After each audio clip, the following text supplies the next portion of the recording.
under my KW. Yeah. So there's several different places, yeah, that you can find our documents, my KW in the intranet. All of our documents are in DocuSign, and you each have a red notebook pretty much, except for maybe you.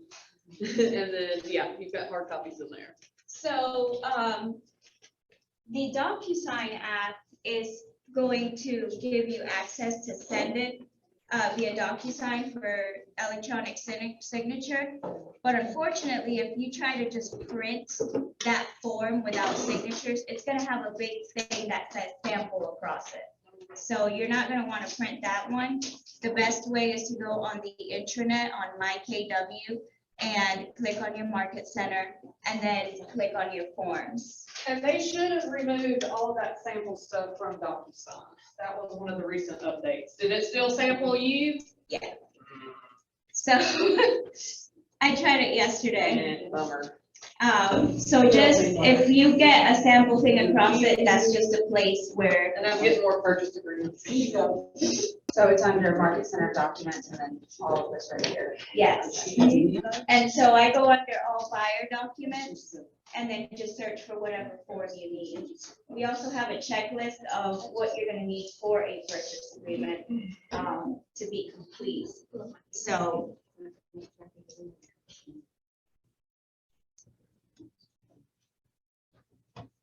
Everybody ready to learn? Is everyone awake? Y'all still sleepy? We're still waiting on paper copies. Still waiting on paper copies. Paper copies here and paper copies here. Well, that's good. At least we got more of a turnout big than they expected.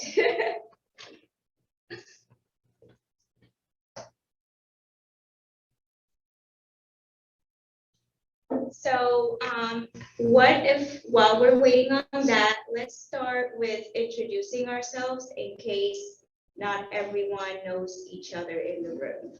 So I'll start with me. My name is Yady Perez. I am the qualified broker for Daphne office and also one of the instructors for our real estate school. So if you guys have any questions, that is what I am here for. So let's start with you. Hi. Hi. I'm Sandy. I got here in December. I actually went through the Keller Williams course in Daphne in November. My fiance and I, he's not here.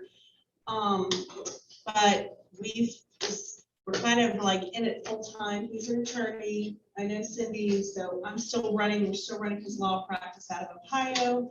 So we will work as a team, but I'm gonna start, and then when he can kind of pare down the practice, then he'll be with me.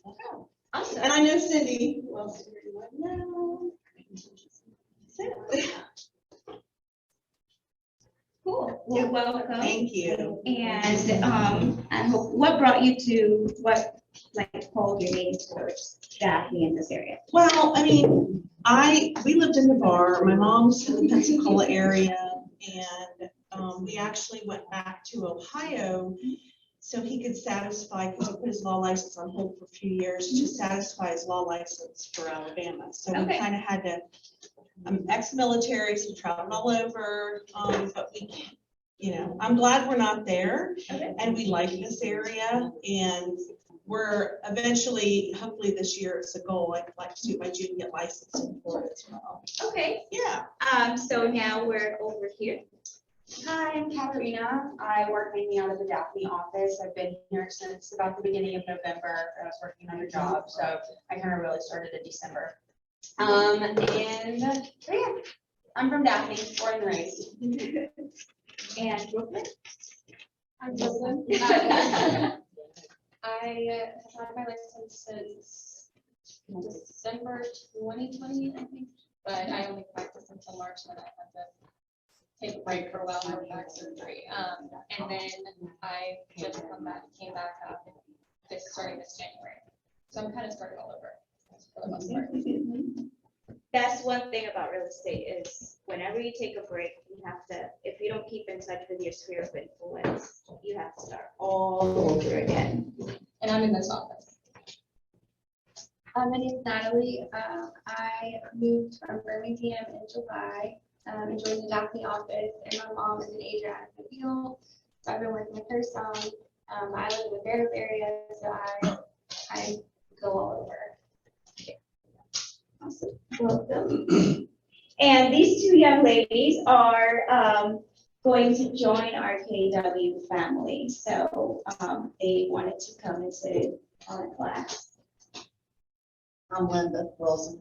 She said to put me in her class. She's encouraged me to come and learn all our things.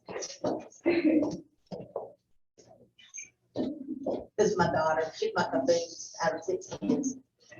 Who else needs a residential purchase agreement? She's gonna help me. And the addendum is on the back. And your name. And say it loud. Feel it. Be assertive. She's married with 2 daughters.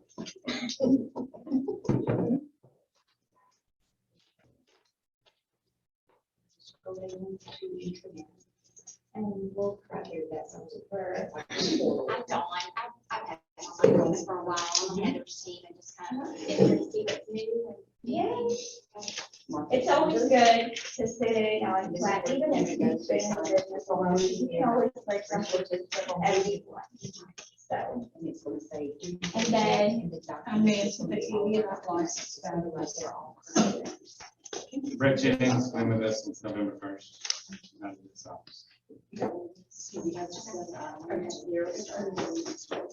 okay, welcome.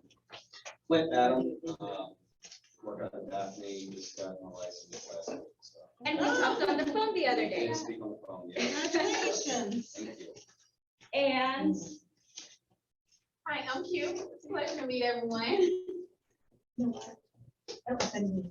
I have one. you have one in there? Yeah. Okay. Sorry, yeah. So the extra.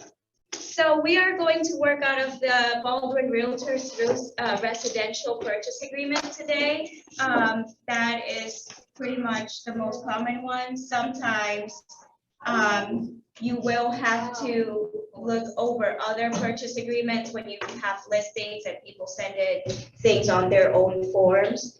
We're gonna go over this one. I do want to start off by cautioning everyone that when you do receive outside purchase agreements, or when you are representing a client for a new construction and they're using their own, to look over it line by line, because there could be hidden clauses or added things in each purchase agreement. Everyone's purchase agreement, when they have their own logo on it, is going to be a little bit different when it comes to verbiage. So you want to pay attention to that because you don't want to be surprised halfway through. I'm going to do a mock purchase agreement and then you guys give me ideas. So when are we going to submit this offer? Today, okay, because that is our obligation, right? As a real estate agent, when someone tells you, I want to submit an offer with today's market, you want to go ahead and submit it ASAP. Just because you don't want to take the risk of that property going pending or even getting multiple offers before you can get it in there. So the buyer's name, we're going to put Nancy Smith.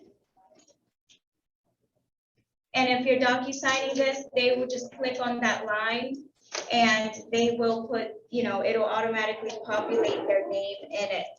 And for the seller, you're going to leave that blank and let them fill it out because you don't know their legal information or their legal name. You want to make sure that your buyer's name is if they're getting a mortgage, a lot of mortgage companies want it to match their social security card. And if not, they're going to come back to you sometimes and be like, hey, I need it to match their social and you need to change it to this name. So save yourself the trouble up front. Ask them if they know. A lot of people actually don't even know how their names are on their social security card. So just say, I need your legal name, not, Dottie Smith or, of course that I have ran across some real bizarre legal names. So always just ask if it's their legal name that they signed documents by. Your acceptance date, you're gonna leave that blank. That's for the seller to fill out. And of course, the two initials are at the top. It's going to be completed by the last person who reviews this form and accepts this full purchase agreement the way it is. So you're not gonna sign it up front. Your buyer's not gonna sign it up, initial it up front. It's to be completed by the final party to sign acceptance of the final offer. So a lot of people get that confused and go ahead and let their buyer, but the thing is, if the seller hasn't signed it, it's not a completed contract yet. So at the top, please read carefully. It says here, except in the cases of new construction properties in Alabama, is a caveat emptor state. Can someone tell me what caveat emptor means? Okay, what does buyer beware mean? It's basically no disclosure state. Well, except in what? Material facts. And what else? Health and safety. Health and safety. That is the only requirement. Health and safety, if it's going to affect someone's health or their safety, like you see that the roof is sagging and maybe it's gonna collapse on them any minute, then maybe you should be like, hey, get a home inspection. So, if you have any questions, always seek advice from a legal counsel. You don't want to get in between a buyer and a seller and become their legal counsel. If something gets overly legalistic, you want to say, you know what, this is beyond me. People will respect you more if you tell them the truth that you don't know and that you will find out, or that they should seek legal counsel. It is legally binding. Someone can't just back out of this agreement. If they back out of the agreement and they don't have, and everything in this agreement is met, then it is legally binding and they could be, sued for specific performance. They could be fined for damages. A lot of things that are happening right now is people are having to move out of their homes and either live in hotels while they wait on the closing of their new property, or live in rental property. So, a lot of people sometimes are homeless and they have all of their things inside a moving truck, waiting for their next closing to come up so they can move in. So if they've done all that and the seller's like, oh, I refuse to sign and I'm done, they could be held liable for all those damages, all the moving costs and things like that, and ultimately it'll go to court. So you need to always let everyone be aware that it's legally binding. Prior to signing by all parties, you may retain legal counsel to prepare this purchase agreement. I have had buyers that say, I want my lawyer to look it over before I turn it in, and that's perfectly fine. So wherever buyer or seller is mentioned, there is more than one buyer or more than one seller party to this agreement. It is understood that the words buyer or seller shall represent all buyers or sellers. And then a business day is defined as Monday through Friday, beginning 12 a.m. and ending at 11:59 p.m., excluding any federally recognized holidays. And then for the purpose of counting business days, the first day shall mean that the day following the acceptance date, notwithstanding provisions of paragraph 25, and we'll get there. And then broker, realtor, agent, and salesperson shall be hereinafter collectively referred to as agent. So Keller Williams is your broker and you are an agent within our company. We are together. Our brokerage, which this is in a listing agreements class, but our brokerage is going to be the one responsible for that property if you have the listing. You are just an agent for that seller. Does that make any sense? Okay. And then, so delivery and notification, as said, as said term is used in the purchase agreement to the agent of a party hereto shall constitute delivery to the party. And then the parties hereby agree that time is of the essence with respect to performance of each of the parties' obligations under this agreement. So who can tell me, so the next, and then this kind of ties into the next section, which is the recap. So we all know that if you are a single agent, that you are expected to perform at a higher level than a transaction broker. And so that means delivering everything to that buyer as soon as possible, as reasonably possible. You're not going to contact someone at 11 o'clock at night, but you're going to, you know, at the beginning of your business day, the next day. And you're going to want to do that as fast as possible because you can be held liable for being too late and not being on time. One of the fiduciary duties that we have as agents is, as single agents, is that, I'm just finding that word, so excuse me, is that we have to do care, accountability. Can anyone tell me those great, awesome terms?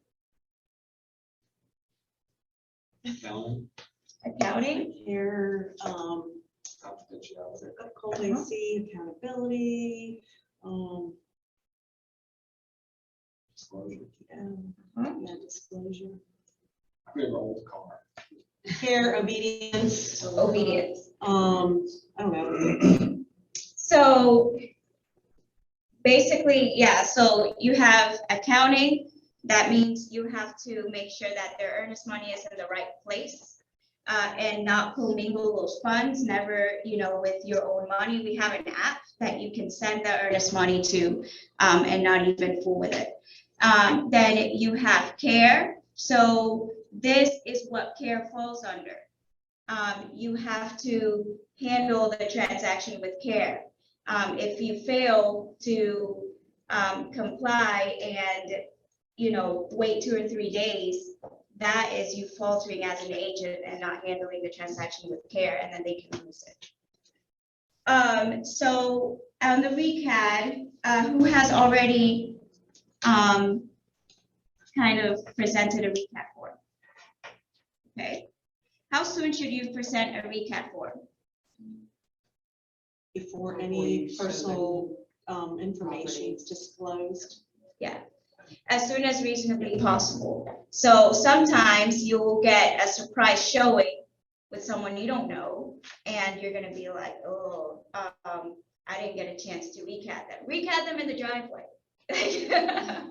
So let them know. They don't have to make a decision right then and there whether or not they want you to be their agent, but they have to know what those options what option that they have. And if you see that you're going to be talking more and you are a more talkative person, maybe you should go under single agency. Because in transaction broker, what can you not do? Right. You can't give advice. And sometimes as agents, the reason why we're agents is we talk a lot. So we go through a house and we say, well, I think this house is, and then you start giving advice without really knowing that you're giving advice. So just analyze who you are and where you're going to fall in, and then really analyze if you want to, if you're going to know where to draw that fine line of transaction brokerage and single agency. So on the top, you're going to put the listing company. If you're not the listing company, leave it alone. Don't fill it out for them. Put it in DocuSign and tell them to fill it out. And of course, before you submit it to your buyer, make sure it's correct. And then the selling company would be Keller Williams or Keller Williams, Alabama Gulf Coast. Only Keller Williams or Keller Williams, Alabama Gulf Coast. Don't put Keller Williams Orange Beach or Keller Williams Daphne. That is not on the license. And then that's where you're going to check if you're an agent of the buyer or if you're assisting the buyer as a transaction broker. So check with whichever one and make sure you get their initials there. The property and purchase price. So you're going to go on the address. Of course, the address is easy to find, but you need to also include the legal description. And the best place to get a legal description is where? Tax. Taxes. The next best place is also the deed. And you can find all of that information in the Delta computer systems. We had a class about it yesterday. So Paragon makes it really easy right now because it kind of links it already into the MLS. We didn't have that back in my day, like a long time ago. We didn't have that. We had to go separate and go into Delta separately, and it was a headache. So it makes it really easy, and sometimes the CRS data in Paragon is actually going to pull up past deeds. I pulled up a property the other day and that we were going to write an offer on, and it had a quit claim deed, not a full deed. And that was not disclosed by the listing agent, and it wasn't in agent remarks.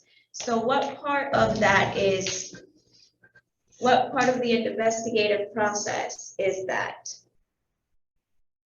Due diligence. Yes, you're doing due diligence. That is something that is good practice to get into the habit of checking the deeds and checking the tax records while you're drafting a purchase agreement. Because you're gonna say to your buyer, they're gonna say, I really like this house, let's go ahead, submit the offer. If you're not sitting right then and there with them and they're like, just send it to me via DocuSign, you have the time to at least get that part of the due diligence out of the way. Don't leave it for your 10 days due diligence for the inspections and stuff, because those 10 days go by really fast. And you want to address things like a quick claim deed up front instead of it being a surprise later. Won't it come up on title later? I mean, if it doesn't work out like you guys said one time anyways, then. So it will come up on title, but sometimes your title isn't going to know that until towards the end. And they're not going to catch that up front within your 10 days. Sometimes a quick claim deed can be, because we do divorce law, client divorce. Yeah. So it just doesn't, the divorce is final and they quit claim deed and Yeah, and it can be put back into a full warranty deed if by an attorney's opinion, and they can still bond it and get the title policy on it, insurance policy on it. It can still happen as long as it's easier when it's like a divorce.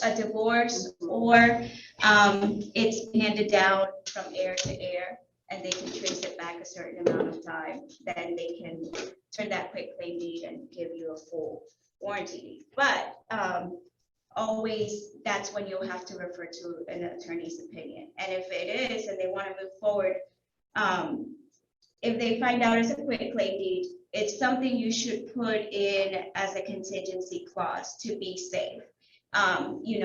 We'll move forward if we can obtain a full warranty deed. And then the seller would agree or disagree to that. So fill out your legal description, have them initial the bottom, put your property address up top, and then on page, did I skip a page? You're going to put your purchase price that you want to offer. And then you're going to do the terms of the purchase price. So you want to fill out if it's cash or a new mortgage or seller financing. Please, please, please know the terms of the mortgage before. It is always good practice to get that person pre-qualified at least at the very minimum before you even show them property. And in today's market, to have a pre-approved buyer means more to a seller than to say that you're gonna give them 3 business days or 7 business days to get pre-approved.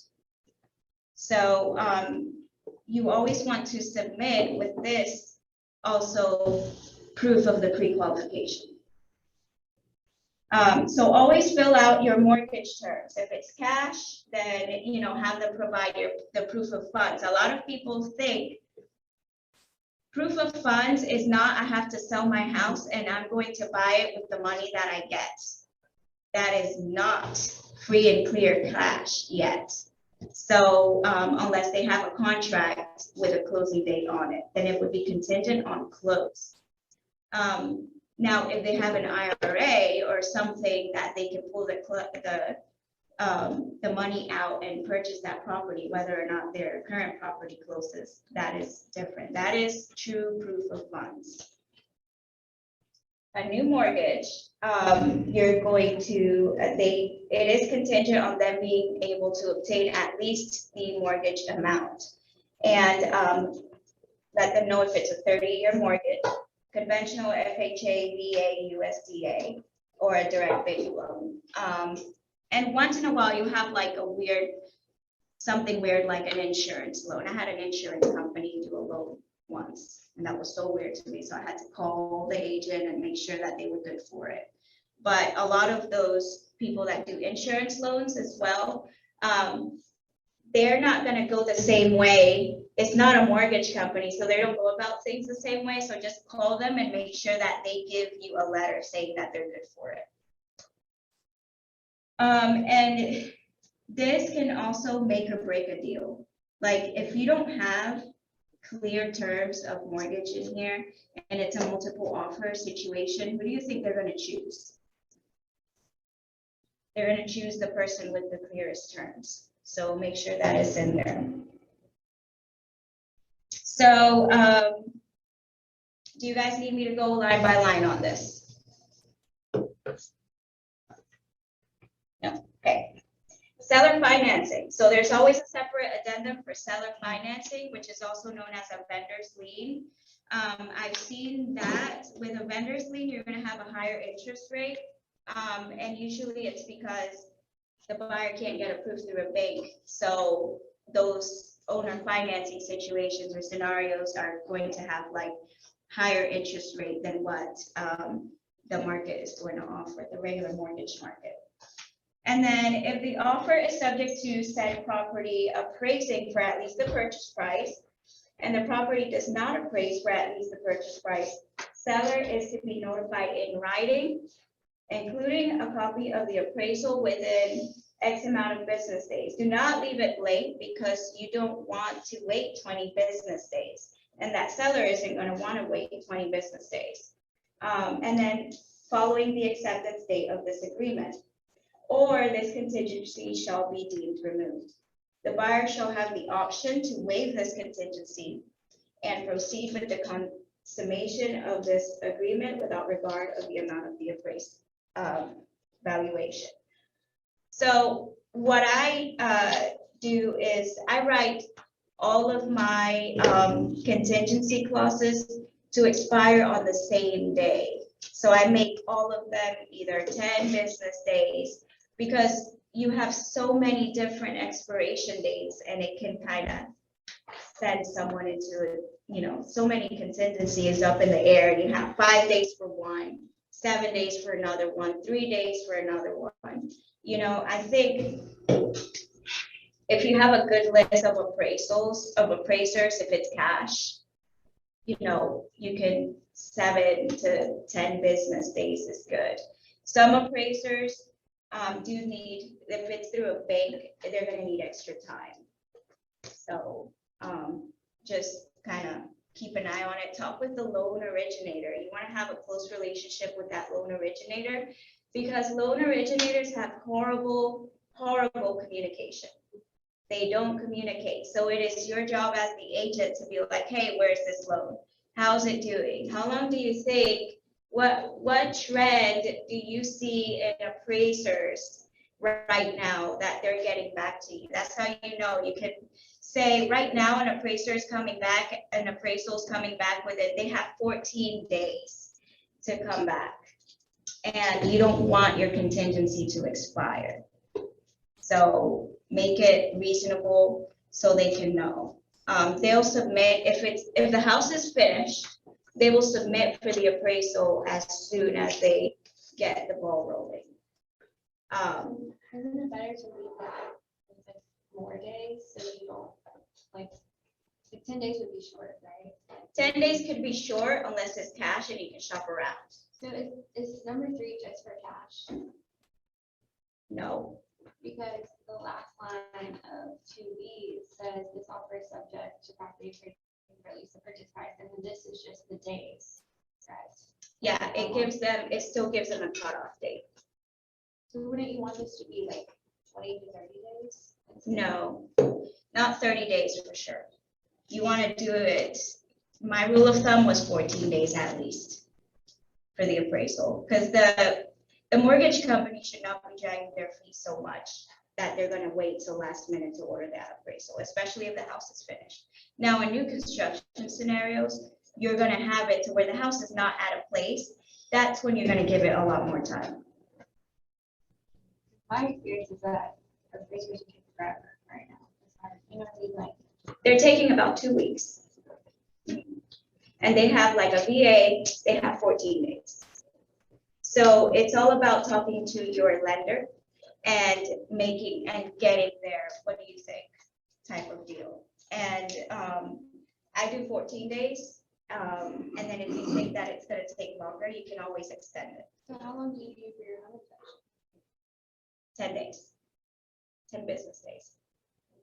Mhm. Just remember, the inspection is actually more important than the appraisal, because the appraisal at the end, if it doesn't appraise, it doesn't appraise, but Correct. all your stuff, you want everything else done first. Correct. Right, because normally your appraisal is not ordered until after home inspection is resolved, so that's like 10 days, and then they order the appraisal, then they have 2 weeks. I just felt like 14 days is tight, but.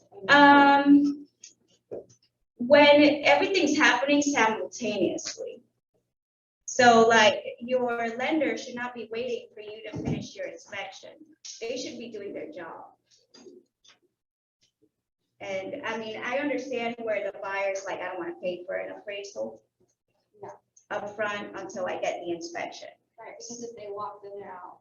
So then maybe you should order that inspection like on day 1 of acceptance. And then an inspector can get back to you within 2 days. So you shouldn't be using the full 10 days for an inspection. And so you're using minimum, then that appraisal now has, if you get it done within 2 to 4 days, then that appraisal, if you put 14 days, they still have 10 business days. Well, I think you guys gave us a list of people that, for lenders and Yeah. home inspectors and appraisals, and I was just gonna talk to experienced agents in both offices, or Mhm. mostly, because we'll be working out here. Yeah. Who's your title company, Anchor Title, Right. who's your lender, that kind of stuff. Because if somebody's not gonna get back to you in a timely manner, you're Right. not gonna wanna use them. Exactly. And that's why you always should have a list. You should have, at least 3 to 4 people that well, if you can't get to me within 5 business days, I'm calling the next person and the next person and the next person, and who can get to me the best. And the good practice would be to hand that list to your buyer and be like, all right, pick 3. Talk to 3 people, tell me who you want as your number 1, who do you want as your number 2, and who do you want as your number 3. And then that way they say, okay, schedule these 3, talk to these 3, any one of them works, and you can call them. And you have a choice of 3, and I'm pretty sure an inspector is gonna try to make it work. Someone is gonna get back to you at least within 5 business days. And their turnaround time should be 24 hours. So I know that they say, you're gonna give me 2 to 3 days, but you can really talk to an inspector and be like, I need this by X amount of time.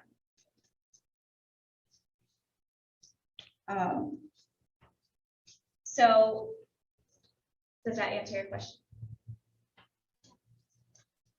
Buyer and seller costs.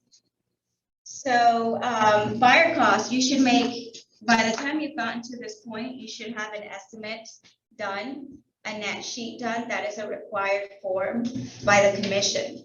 And a net sheet does not count even if it's from the lender. And it does not count even if it's from the title company. You have to have a KW net sheet. When we get audited, that is what the commission looks for, that you made your own estimate.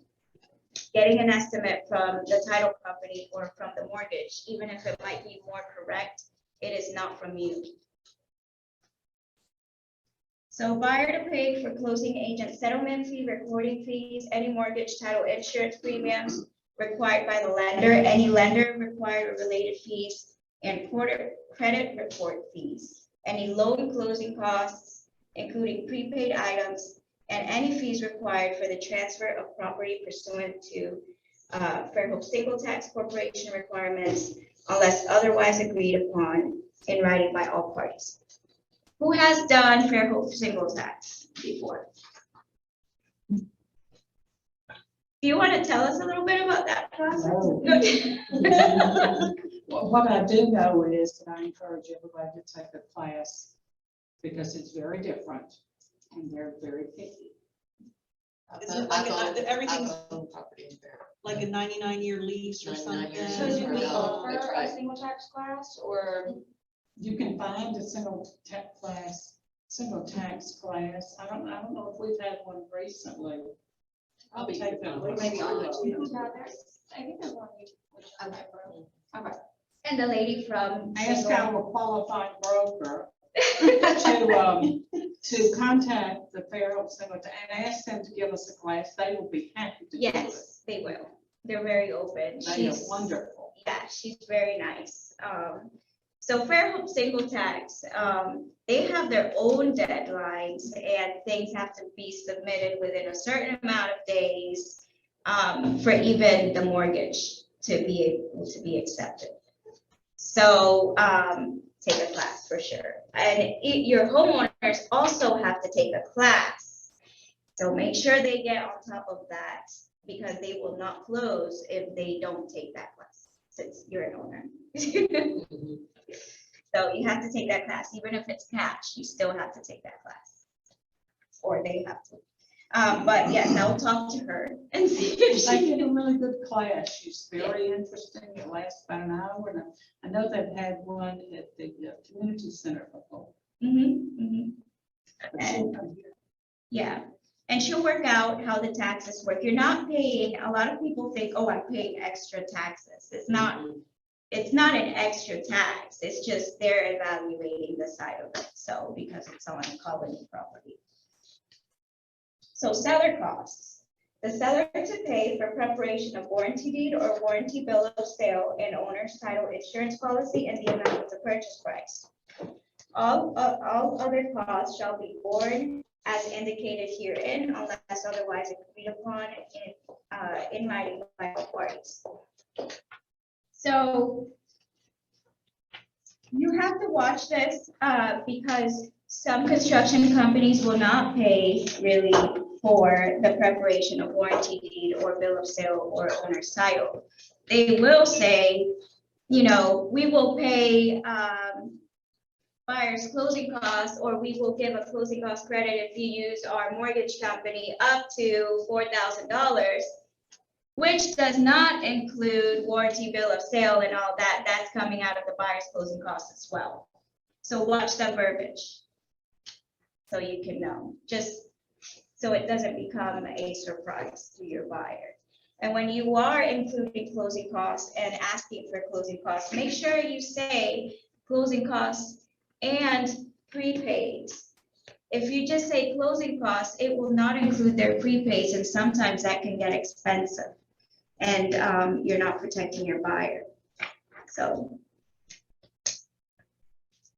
included with the property, page 3. So all improvements and opportunities are included in the purchase price, included but not limited to lighting fixture shades, ceiling fans, drapery, curtain hardware, window shades, blinds, window and door screens, stationary laundry tubs, water heater, smoke detectors, carbon monoxide detectors, built-in and mobile security systems, fixed and mobile thermostats, TV antenna, seller-owned satellite dish, mailbox, remote control garage door openers, water pump, pressure, and pressure tank. Built-in kitchen appliances, garbage disposal, central vacuum and attachments, built-in gas grill, gas logs and gas log remote control and or gas log starter key, awnings, heating and air conditioning equipment, including window units, storm protection shutter panels, built-in generator, pool equipment cover, wall-mounted speakers and mounts, shrubbery and all plantings.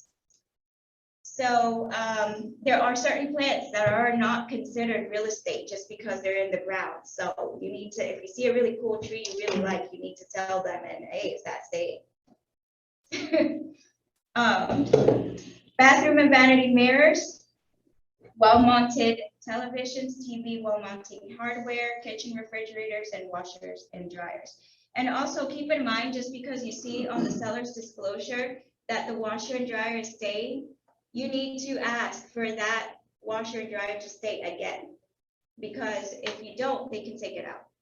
Some seller disclosure have on the bottom that just because they stay, that state that is staying, just because it's in the seller's disclosure, if the buyer doesn't ask, it will not stay. So protect yourself. So no items currently in home are to be exchanged or replaced without written agreements by all parties. All attachments and fixtures currently installed shall convey to buyer unless specifically itemized below. This is something you want to look at whenever they come back to you with a counter, just in case they filled anything in. If they have like a really nice chandelier that might have sentimental value and is really different that wouldn't normally be in a new construction house or something, then you need to be like, is the chandelier going to stay? You need to really specify, get specific with that. Because we have walked into a house for a final walk and chandelier is gone. So no item of personal property shall be transferred to buyer except those listed below or in paragraph 5 above. And that's where they make their list.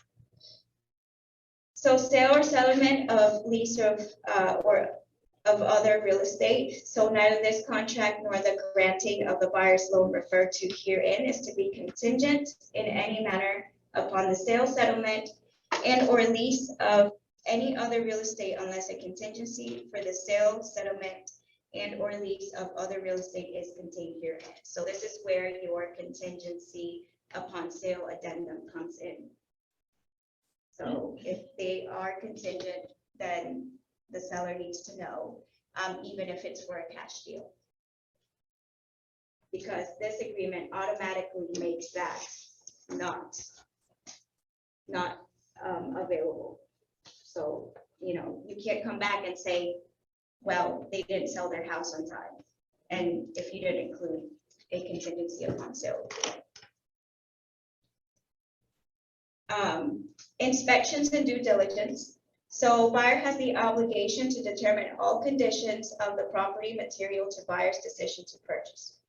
So this offer is or is not. And it is not if you leave it blank. So always fill something out. And even if it is not contingent, I'll just click no. Contingent on inspections and any other due diligence satisfactory to the buyer. If any inspections or any other due diligence are not satisfactory, the seller shall be notified in writing within, and then you're going to put your business days there. This automatically gives you 10 business days if you leave it blank.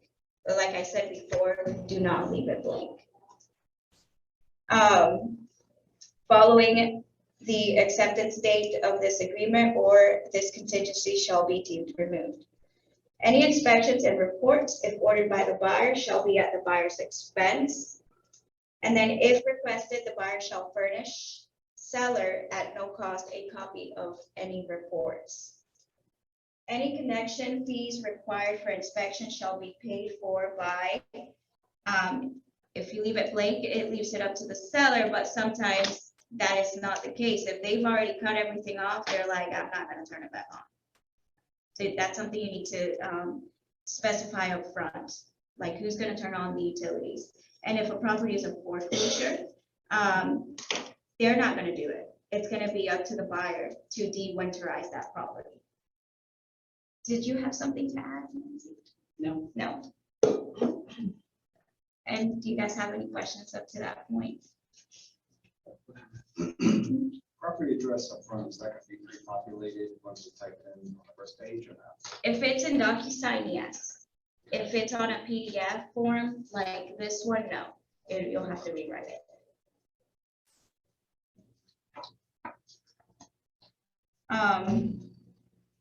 And then the seller is not obligated to pay for improvements or repairs recommended by inspection or due diligence other than those stated in paragraph 11, and we'll get to that. The seller's property disclosure, if any, is or is not, and it's not if you leave it blank, to be provided to buyer within 7 business days following acceptance date of this agreement. So personally, I always ask for a seller's disclosure because the seller is, some agents, listing agents prefer not to, but it's always good to ask for one. That way they're telling you, and you shouldn't 100% rely on it, but you should always verify. Whatever they say, follow it up. I'm just thinking. So, does anybody have any questions about that? And about the due diligence period? So how would you present your inspections and due diligence time to your buyer? How would you explain this if you're presenting this purchase agreement? You explain that they have so many days until, to make a decision based on the inspection, the appraisal. Mhm. And I do know that we've had where the inspection didn't go through, or they can't negotiate and you have to sign a new addendum Mhm. to add just extension to the repair inspection. If they can't come up with when they're negotiating and they can't come up with a solution for the inspection, Mhm. sometimes you have to fill out a new addendum for it. Mhm. Yeah. I think one of the best ways is just to make sure that your purchaser understands it's their responsibility. And so we as a team are gonna do this, but we gotta make sure these things are done. If we don't do this, Yeah. time goes away and it goes. So I think that's a very important piece to Yeah. express to the client. So what I say is, Ms. Smith, I have a list right here of inspectors. And what we're gonna do for homework tomorrow is, that's the teacher in me, is please call them by tomorrow, because time is gonna go by really fast for you. And They have to order it. And yes, you have to choose these people. Do not ever let a buyer make you feel like you need to order the inspection for them or choose, well, not order it, because you can't order it for them. Don't have them make you feel like you need to choose the inspector, because that will come back. For example, for me, I was in a situation where I presented a list and they chose the inspector, and then I offered a separate list for pool inspectors. They said, no, we already know who we are using for a pool inspector. Great, awesome. So they came back, they closed on their house. It was a saltwater pool, so nice and blue, and then they get there a few days later and it's green.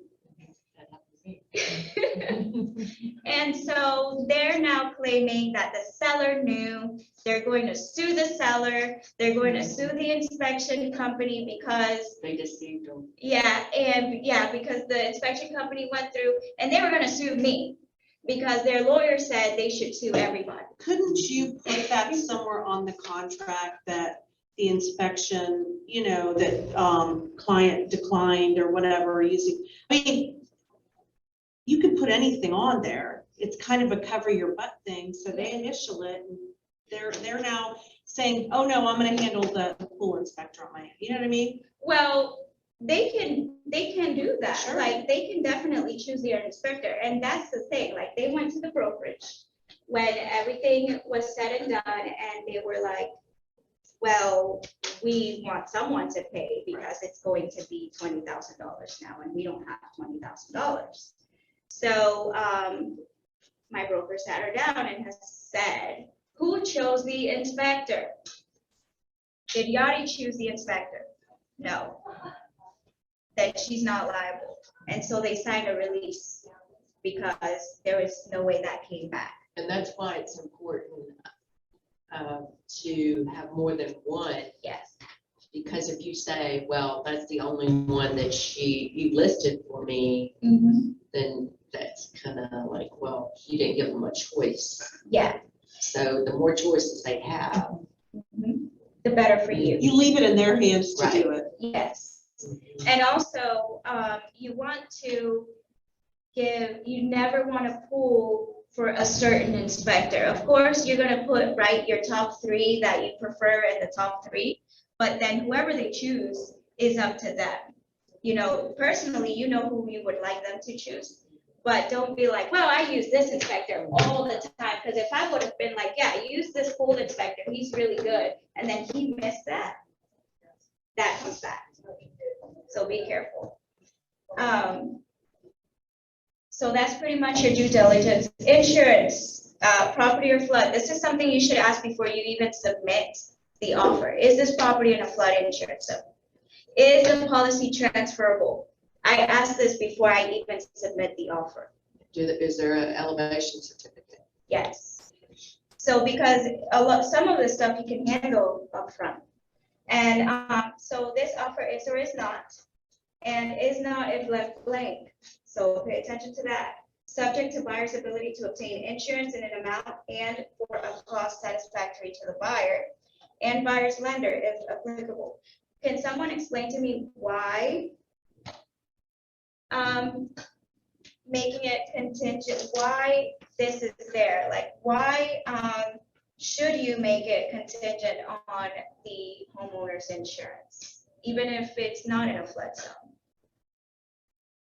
Because they have the right to find out if they can afford the insurance. We had a condo fall through because they did everything, the inspection, but when it came down to the insurance, they didn't want to pay the amount of the insurance. Correct. And we lost the deal over it.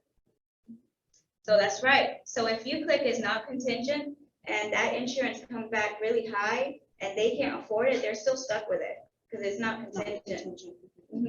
Now, they're a little more protected if it's a mortgage situation, because if they can't afford the payments, the mortgage company is going to deny them. But you still should have it in there for protection. And it gives them time to get another quote. Right. They can get as many quotes as they want. Yeah. So, also let them know, like, because a lot of people are like, oh, it's going to hurt my credit score. You have 30 days. Anything that you run your credit score on because you're shopping for a house, it dings you one hard time. And then within those 30 days, it's a soft pull. Yeah. So let them know, because when I was in new construction, you have no idea how many times I got like, well, my agent told me to just run it once with this company and then not, and I'm like, what? Don't be one of those agents, please. I know they have 30 days, but isn't there a limit of how many times I look for them and I cancel over? They can shop around with as many mortgage company as they want, because they're protected.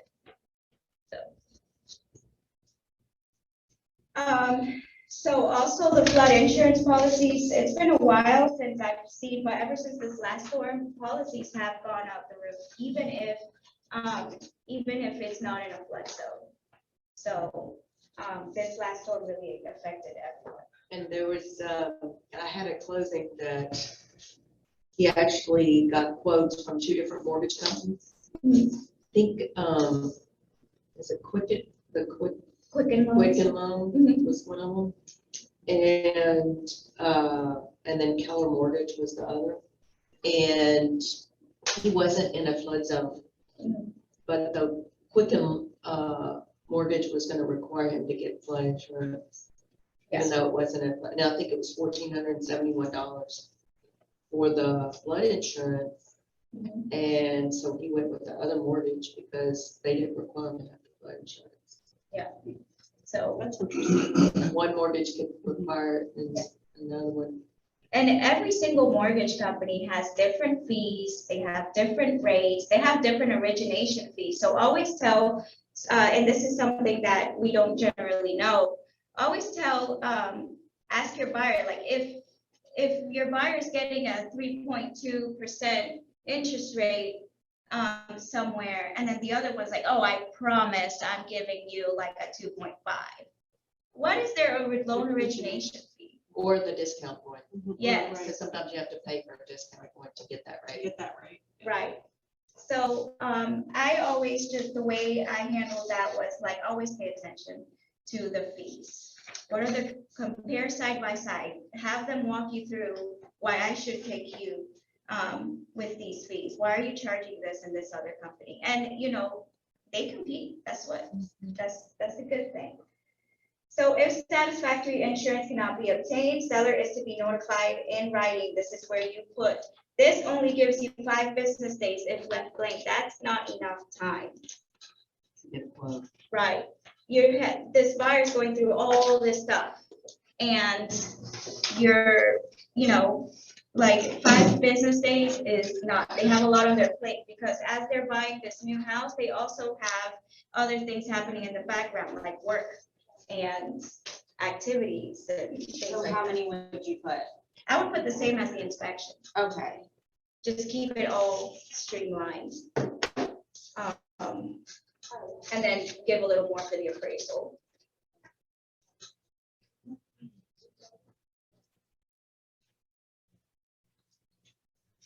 So,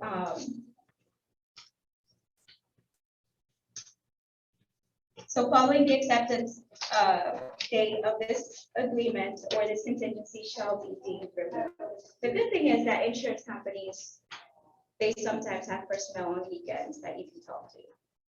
So, and then if the property is currently covered by flood insurance policies, policy shall be transferred to buyer if possible, with flood policy premium prorated through the date of closing. Any expense associated with such transfer shall be the responsibility of the buyer. Internet, a lot of places don't have internet. Ask.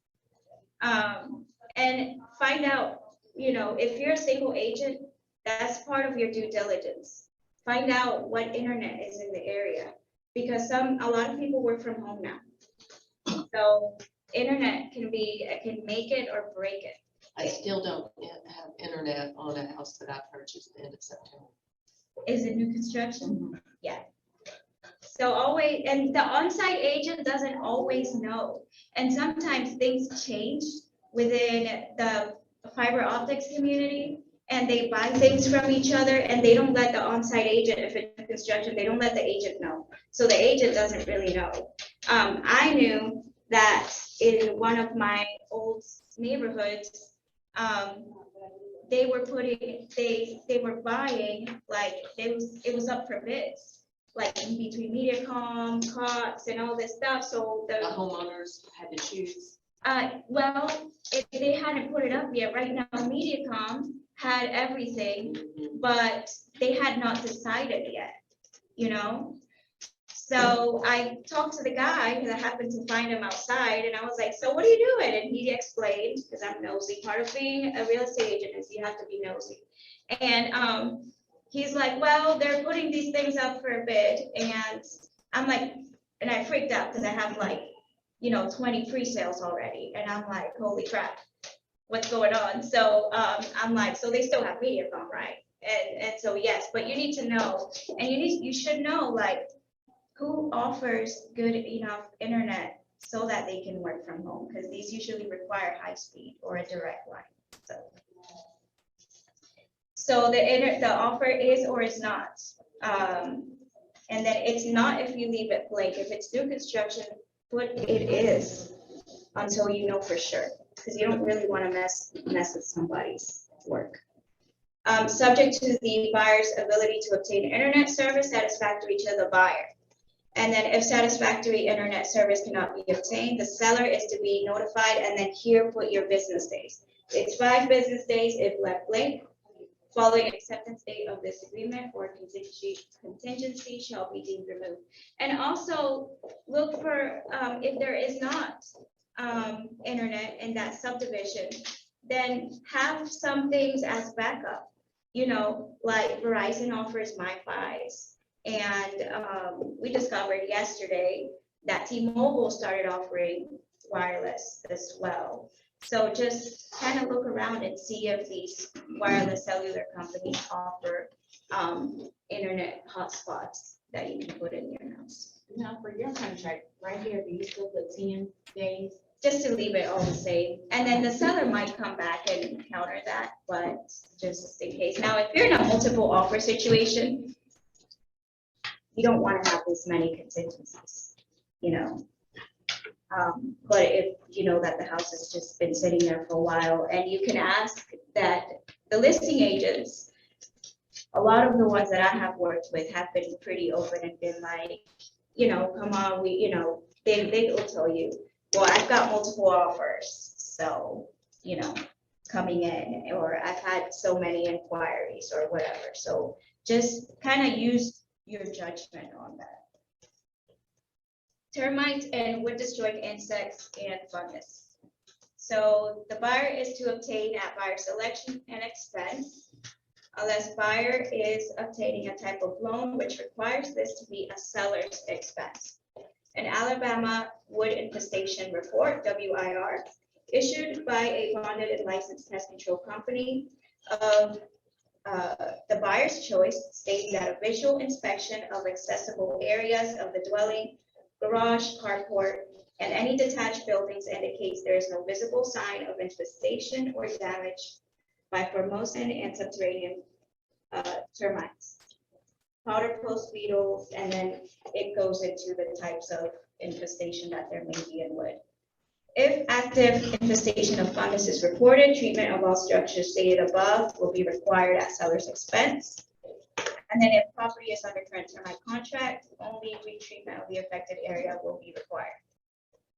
If active or previous infestation and or damage is found, buyer may order a structural inspection by a licensed contractor satisfactory to buyers at buyer's expense. So buyers usually, unless the person is a contractor, like don't know contractors. So that's a good list of people to have in your back pocket.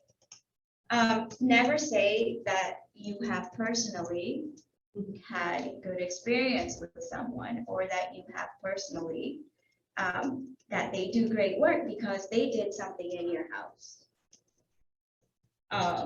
If any repairs are required from the inspection report, cost of such repairs will be paid by the seller or buyer. Seller if left blank. So if they're already giving it to the seller, click the seller. Do not leave it blank. And then the party who is responsible for cost of repairs and or treatment shall have the right to terminate this contract at their sole discretion if the cost of the extent of the repairs and or treatment is not acceptable. If the results of either the WIR or the structural inspection are not acceptable to the buyer, the seller shall be notified in writing within X amount of days. And here it already gives you 10 business days. Following the acceptance dates of this agreement, or contingency shall be deemed removed. So in my last sale that I did in January, we removed the contingencies by the 4th business day. So that's with getting on the phone and talking to everyone and following up with that buyer. And we used the weekends. So use your weekends as much as possible. It is the sole responsibility of the buyer to obtain a new termite wood infestation contract for the retreatment and or repair of damage caused by the wood destroying organisms from a pest control company by buyer's choice, with coverages satisfactory to the buyer. This new termite wood infestation contract shall be obtained at buyer's expense. Seller shall not transfer an existing termite wood infestation contract to the buyer. So before, a lot of these policies were transferable. Now, it would have to leave it up to the buyer, what they want to do. Systems and components fixtures, so seller does or does not. If left blank, it does not warrant the heating, cooling, and air conditioning equipment, including window units, plumbing, electrical systems, and all appliances shall be in proper working order at the time of closing. It does not mean it has to work like new. It just means it has to work. So this is where your home inspection comes into play. I always click that the seller does warrant and then wait for the home inspection and then see what they say. Home warranty, if the property is covered by an existing home warranty to be transferred to buyer at closing, if transferable. If not, if property is not currently covered, a home warranty subject to limitations, exclusions, and or deductibles shall or shall not, if left blank, shall not be furnished at the expense of, and then buyer if you leave it blank. From, and then you put the warranty company in there. And then a warranty of company of buyer selection. I know we have a person that comes into our office a lot to promote his warranty company. So you can give them the phone number, tell them, hey, talk to him, see what you think. If you like him, let's put him on. At the cost not to exceed. And then, $500 if you leave it blank. And it shall be ordered by the listing or the selling company. And it'll leave it up to the selling company. Who's the selling company? The buyer. Buyer's agent. The buyer is solely responsible for selection of home warranty company and or review of warranty coverage, deductibles, exclusions, and limitations. So this kind of already protects you. So give them a few home warranty companies that you know, and let them choose which one they like. This is something that I used to do with my homeowners. If they were selling their property, I would already have them offer a home warranty company because it just made the property more desirable. But of course, that was back when the market was like whoosh. Title insurance and conveyance. So the seller shall cause an alter commitment for title insurance and the amount of purchase price to be provided at closing at seller's expense. So closing shall be at the location of the seller selection unless otherwise noted here. So this is where you ask if they have a preferred title company that they would like to close at, or if they're okay with closing at the seller's title company. So it's okay if they choose, we'll just close wherever the seller has their paperwork already, because them choosing a separate title company is going to have them, there's going to incur more closing costs on the buyer. So, and then title to be taken in the names of, and you put their legal names again, because this is what's going to be on title. And it's got to match everything. And then with or without rights of survivorship. Can anyone tell me what that means? if one of them dies, the other one will get. Yes. So if someone passes away, the other person will get the property. So, you know, if you do without right of survivorship, what happens? It's intestate. It's intestate because they don't have a, yeah, and then the state gets involved, Correct. probates it. Mhm. So I always put with right of survivorship. And title companies hate me, but they have to look for next of kin. Did anyone know that? If you put with right of survivorship and that person is alone, they have to look for next of kin. With children, nieces, I mean, everything when it comes to that goes out, up and down. Yeah, and, you know, so I always just put with right of survivorship, even if it's just one person. Subject to the provisions herein, seller-owned mineral rights, if any, do convey. So that before, it used to give you like do or do not, but we don't have oil, unfortunately, in Alabama, so that doesn't matter here, or gold, or anything like that. We have sand. Property taxes and public improvements. So property taxes or bare home single tax corporation, rents shall be prorated through the date of closing. Liens for public improvements shall be paid by the seller without proration. And assessments for public improvements that are not yet a lien but become due after closing shall be assumed by the buyer. That should be a direct inquiry to the listing agent. Does this have any assessments coming up? So no, taxes are prorated based upon the current information furnished by the Revenue Commissioner's Office. And agents, title companies, and or closing attorneys cannot. Get out of shirt, yeah. Thank you. So we can answer a question. Yay, I'm asking a lot of questions. I have to save a hard one for that. That's right. Taxes are prorated based upon the current information, and agents, title companies, and or closing attorneys cannot and do not assume any responsibility for any change, modification, adjustments to the current tax assessment by the Revenue Commissioner's Office.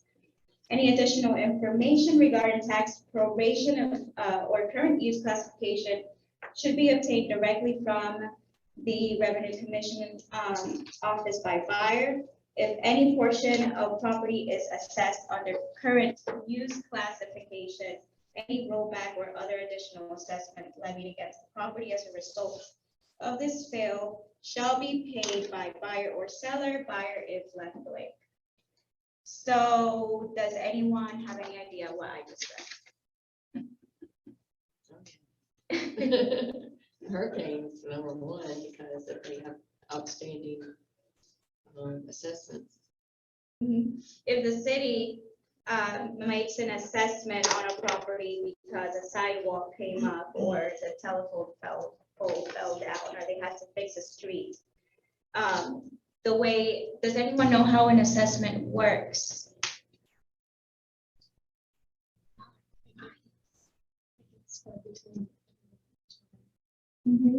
So everyone on that road, if they're fixing the road that goes in front of your house, everyone on that road gets billed equally for that. If your seller or buyer is on a corner, they can only be assessed on one side, not on both sides.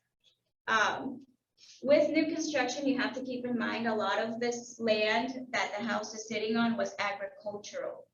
So you have to kind of let your buyer know that their taxes are going to be higher, and it just depends on when the county picks it up or whenever whoever picks it up. So for example, my house was new construction and they didn't pick it up next year, so they sent me a check back because I paid for whatever was coming up. They sent me a check back, but next year they'll pick it up, and next year I'll get a bill for probably double or triple whatever that assessment is going to be. So let them know it's not going to stay $400 or $500 forever. And that's when you should look at properties in the area around it and kind of see what the tax rate is on that.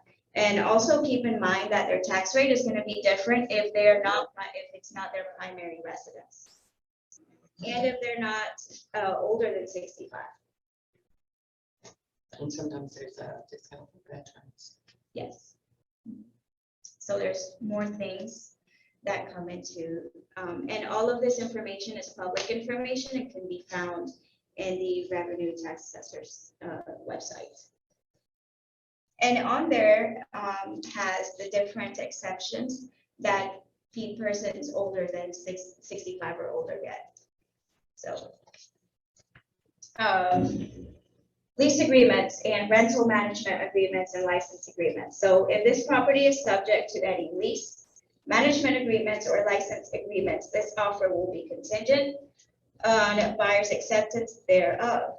Seller has a certain amount of business days. Here it gives them 5. Following the acceptance date of this agreement to provide all copies to the buyer. Buyer to have 5 business days from receipt of this document to notify seller in writing. If not acceptable, or this contingency shall be deemed removed. All security deposits, lease agreements, rental management agreements, or license agreements to be transferred to buyer at closing.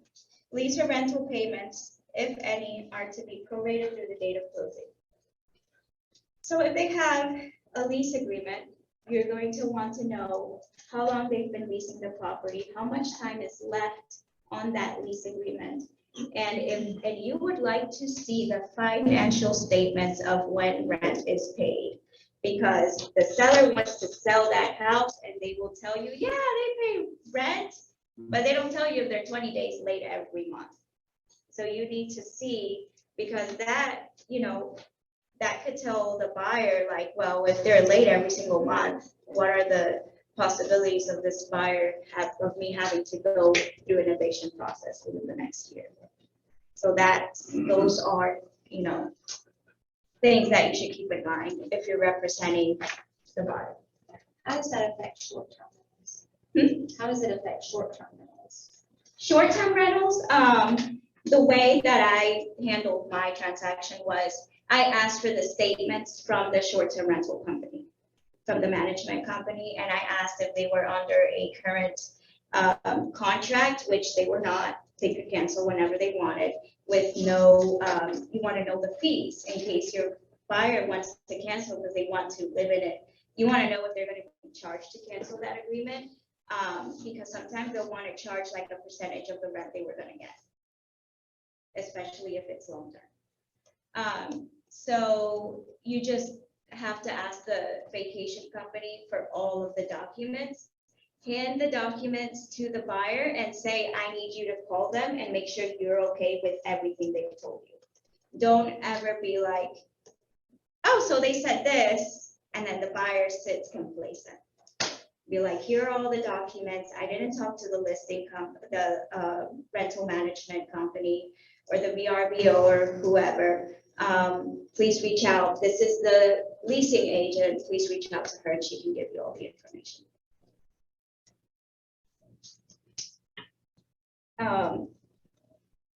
Owners Association and assessment. So we all know that this is HOA language. So this property is not subject to any property owners association. And then if this property is subject to a property owners association, the owner's assessments, which become a lien attached to the property prior to closing, shall be paid by the seller at closing without proration. So that's anything that's due before closing, the seller has to pay. Owners association assessments that are due and payable prior to acceptance date. So keyword of this agreement shall be paid by the seller. And then owners association assessments that become due prior to closing, but after the acceptance date of this agreement shall be paid by the seller if left blank at closing. So just click seller. And then owners association assessments that are approved by the association prior to closing, but do not become due and payable until after the closing shall be paid by, and then the buyer if left blank at closing. Does everyone understand that language? We should put buyer. Just let them know, look, you've already accepted this agreement and it wasn't due at closing. And when you become owner of that house, you become owner of all its liens and everything that comes along with it, and all of the assessments. Owners Association fees, which are monthly, quarterly, semi-annual, or annual dues, will be prorated between the buyer and seller at the time of closing. And then Owners Association transfer fees are to be paid by the buyer. And then fees charged for verification of dues and assessments required for closing are to be paid by the seller. So if the seller pays that, I want you to keep in mind that not always does the title company collect a check for the HOA dues. That's something you have to ask, like, did I pay for this at closing, or am I going to pay for this at closing, or am I going to send out a separate check after I close? Because there are some associations that want the check after closing from the new person. Survey and elevation certificate. So with a lot of properties here at the beach, that's one of the things that you're going to ask is if, and really any property, if it's in a flood zone, you want an elevation certificate. If, even if it's, way out there, you'd be surprised by where some flood lines are. So always, if it's in a flood zone, ask for an elevation certificate. And then you should always ask if there's an existing survey. So disclosure, buyer understands that any existing survey or existing elevation certificate provided to buyer may not be accurate due to changes in conditions, improvement, structures, fences, encroachment, or otherwise subsequent to the time of the creation of the existing survey. If a dispute arises concerning any existing survey elevation certificate related to such changes, buyer has no recourse from surveyor, seller, title companies, closing attorneys, or agents. Buyer is advised to obtain a new survey that shows current improvements. Cost of new survey or new elevation certificate may vary depending on size, type, condition, or condition of property. The way I always say is, they have an existing elevation and survey. Are you willing to accept an existing one, or would you like to order a new one? And then they're going to ask you the cost, and you're going to give them, what you think is what you've seen is the trend, and it's going to be between here and here, just depending on who you choose. And most of the time, they're gonna be like, I'll accept the existing one. But once in a while, you get someone that's like, I want a new one. So this offer, if they want a new one, you're gonna want to make it contingent on the survey elevation certificate being satisfactory to the buyer. If contingent, the survey elevation certificate shall be provided to buyer within 15 business days following acceptance date of this agreement. The purchaser shall have, here it says 3 business days from receipt of the survey certificate to review and approve or notify seller in writing if not satisfactory otherwise. This contingency shall be deemed. So the seller will provide, so you should have already had this conversation. It's one of your upfront due diligences before you even submit the contract. Do they have an existing survey or elevation certificate? And if the answer is yes, then you ask them for it, even if your buyer tells you that they're not accepting it. Can I have a copy of it? And then, you ask, that's when you ask the buyer, do you want to accept this one, or do you want to ask for a new one? So seller will provide an existing elevation certificate. So an elevation and a survey are 2 different things. And then a new survey showing all improvements shall be provided to buyer, and then you can do it at seller's expense, and it's really the buyer's expense if you leave it blank. This is just a negotiation tool. I mean, most of the time, my buyers have purchased their own elevation certificate and their own survey. A new elevation certificate, so there's two separate ones. There's one for the survey and there's one for the elevation certificate. Fill out both. And then, you know, letter F is additional survey requirements. And then that's when, sometimes there'll be like an extra lot, you know, you want to cover that lot as well or something like that. Final walkthrough and verification of condition. So the buyers shall have the right to make a final verification walkthrough of the property prior to closing, not as a contingency of sale. So make sure you tell your buyers this. And, but solely to confirm property is maintained in the same condition as acceptance date, that repairs have been completed as agreed, and seller has complied with the seller's other obligations under this agreement. The following utilities are to be provided by seller through the date of closing.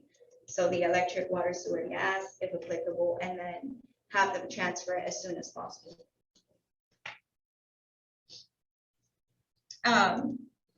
So final walkthrough and verification, a lot of people think, well, if I walk in there and there's a nick on the wall, you know, I'm not gonna accept it. Well, it's just to verify that everything you had on your inspections addendum got finished, that everyone agreed to, and that all the property is as they saw it when they wanted to write that offer. So if there's like chandeliers missing and all the light fixtures missing, then you have a legitimate thing, but it can't be something that, you know, they just saw walking through that door that day. I encourage you to get your buyers to do that final walkthrough. If they say they can't, they're out of town, see if they've got a friend here to do it, because you have all the responsibility. Yes. Especially under single agency. Single agency, you're not as protected under caveat emptor anymore. You know, you are getting, you know, taking on that liability and that responsibility. And always do it, you know, just because I'm overly cautious, I always did mine like a day or two before with my buyers, and then kind of did, oh, before closing, let's walk through it just for fun. You know, they're excited and people are like, yeah, sure, go ahead. You know, we've already moved out or it's vacant, go ahead, go in. But that's like another verification, make sure they didn't go in there last minute. Because sometimes you go in there 2 days early and they haven't gotten to some of the items. Closing and possession dates. So this sale shall be closed, and the warranty deed, warranty bill of sale, and lease, if it's for single tax, shall be delivered, and it has the closing date. So, or sooner if mutually agreed upon in writing by buyer and seller. Time is of the essence with respect to all terms, conditions, obligations, and particulars of this agreement. The buyer acknowledges and agrees that any terms and conditions imposed by buyers, lenders, or by the CFPB requirements shall not relieve buyer of the obligation to close. All parties agree and understand that disbursements shall be made at closing or no later than 2 business days after closing if the loan documents are delayed. So possession to be given to buyer at closing, or X amount of closing is 0 days if you leave it blank. So, you know, if you know they're gonna get it at closing, just put 0 there. And then at 5 p.m. or a.m., 5 p.m. if left blank. So I always just put the closing time. And then seller does hereby warrant that at the date of surrender of occupancy by seller, the property shall be in the same condition as of the acceptance date. If the buyer is to be given possession prior to closing, or if seller is to remain in possession after closing, it is recommended that the parties enter a written occupancy agreement. And then the seller shall provide buyer The keys, garage door openers, means to operate all property locks, including mailboxes, garage doors, and security systems. And the means to access to all property amenities at the date of possession. Upon giving possession to the buyer, the seller shall deliver the property vacant, room swept, clear of trash and debris, and including in the attic storage buildings, grounds to be maintained and free of debris until the date of possession. So, it doesn't have to be professionally cleaned, and a lot of people get that confused. It just has to be room swept condition.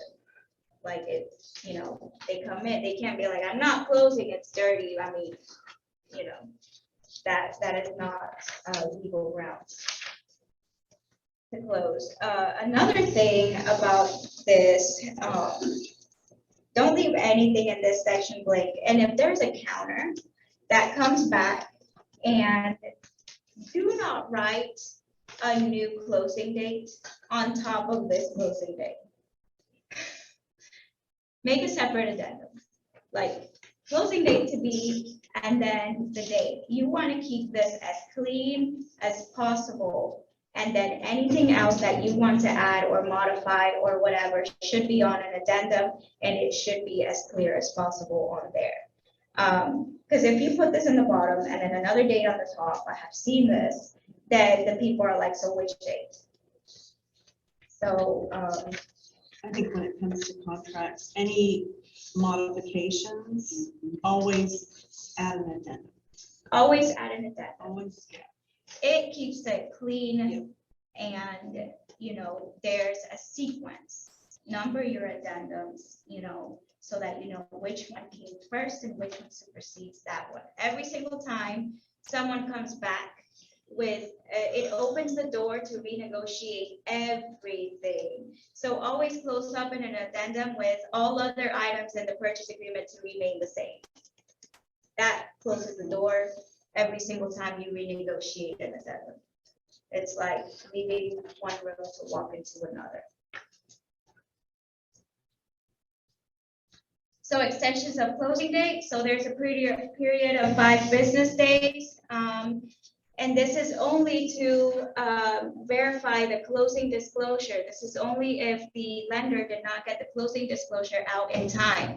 It is not because they couldn't close on their house. So if they can't close on their house on time and they're going to need an extension, that is an extension addendum, extending the agreement is required. This is just for the acknowledgement of the CD. So actually, that's exactly how I tell my buyers when I present it. I don't read that whole paragraph. I don't read any of this whole paragraph. I paraphrase. So this is just for the acknowledgement of the CD. Should the lender have any delays in getting it out to you in time? You have 5 extra business days. And even just for safety, you still want to extend that purchase agreement anyway. You don't want it to expire. So if you know that the purchase agreement is going to expire because they need 5 extra business days, put it on there. Closing date to be, and then 5 business. I always give an extra business day because lenders are always late. So risk of loss. So this part basically says that while the seller has possession of the property, he is responsible for anything, any damages caused by a storm or hurricane or anything like that. And of course, if it's a builder, it'll be the builder's responsibility. And then anything after that, then from the day of closing forward, even if the buyer is not occupying the premises or the property, it is now on the buyer if something happens. If they close on it that day and then that day they get a fire, it is, the buyer's responsibility. Time to respond. I give 2 business days for listing agents, but I know that sometimes in this world, that's too much time. So that is for your better judgment, I gave one business day, like I submitted a contract like at 3 in the afternoon and then I gave her to like 9 in the morning the next morning. Because, yeah, because I wanted an answer as fast as possible because it was a beach house. I was like, I need to know. So if you know that this property is definitely, if it's DSLD, I'm just gonna talk for DSLD because a lot of construction companies are shady, but most of the time, if DSLD tells you it's sold, it's sold. And if they've got an agreement out there, give them 2 business days. There is one contract coordinator for a region of 3 states. And they're receiving a lot of contracts. So give them 2 business days so it doesn't expire and that is still your house. Because if it expires, someone else comes in and buys it, then that's out of I know DR Horton is a little different and a little more cutthroat, so give them a little less time. You know, we're talking really good with the agents. And then Truland, those are regular agents as well, so talk to them too. Withdrawal of offer by buyer or seller. So all offers and any counter offers may be withdrawn at any time by buyer or the seller prior to delivery of acceptance and written notification. If you submit an offer and they counter back, and then you sign your part and they get another offer, while you were still, even if you had accepted it, if it wasn't in their inbox, they can accept the other offer that comes through. So be very aware, they can withdraw their offer at any time. As every time you counter, it's a brand new agreement. So that actually happened to me. So, you know, just try to do everything as fast as possible. Earnest money deposit. Always, always, always let them know when there's earnest money involved. No matter the situation, there's a possibility they may not get it back. So whether that's $1,000 or $5,000, like whenever earnest money is out there, it's out of your control. Don't ever tell someone that I can get you the earnest money back. That is not true. It is out of it. We may hold it, but we cannot release it until 2 people come together and agree on the terms of release. If they don't come together, then it goes to the courts. So. And it will be applied to the buyer as a credit at closing. So that's exactly how I present earnest money deposit part. Does anyone do it any differently? You recommend an amount or? Yeah, I mean, like for a $500,000 house, I'm not gonna be like, yeah, give me $1,000. Because if they get multiple offers, they're gonna choose the one with the higher. More serious than that. Yeah, it'll make them, their seriousness is determined by the amount. Is it 1%? It's kind of the norm now, 1%. 1%. Earnest money has gotten higher over the years, especially as, so that'll fluctuate with the market and the economy. So I had a receipt from deal and the earnest money was on the price of the house. It was deposited the whole check. oh, it was cash. They can do that, but that's risky. It had like 30 showings.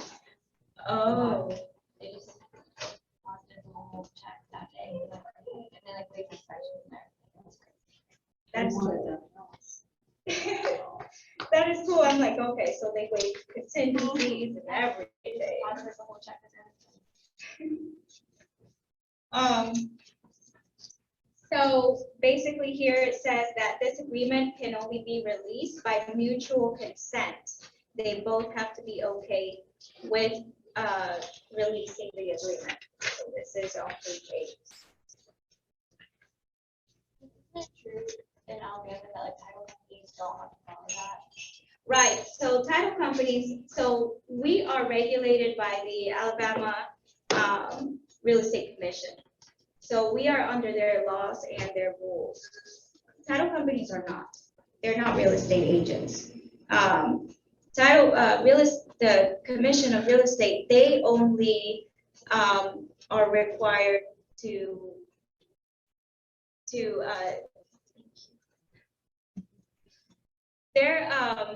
they regulate agents and brokerages. That's it, and their brokers.